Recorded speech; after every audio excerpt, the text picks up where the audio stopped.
process to download and install DirectX 12 on Windows 11 is quite simple. First, you need to find out what version of DirectX you have already installed. For that, go to search and type in for run, hit enter. And here you need to type in for dxdiag and click OK.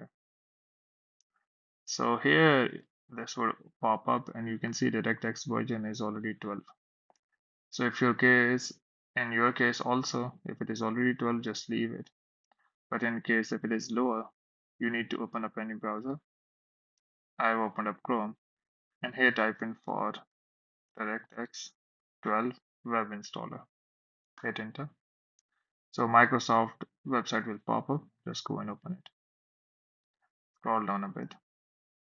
The language is already English and click on download. So the download will start. Now just go and open it up. Click yes to start the installation. I accept. Next. Don't install the Bing bar is not needed. Click on next. Now what it would do is it would see if your DirectX is missing some latest updates. And now it would be DirectX 12, but later it could be 13 or 14 too.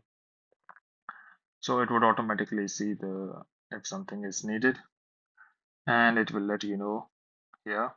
So what is needed, how many downloads are needed. In my case, it is said it is newer and equivalent.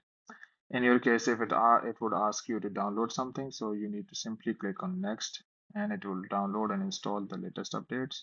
And after that, you will see this window and click finish. So hope this video has helped you out. Please like the video and see you.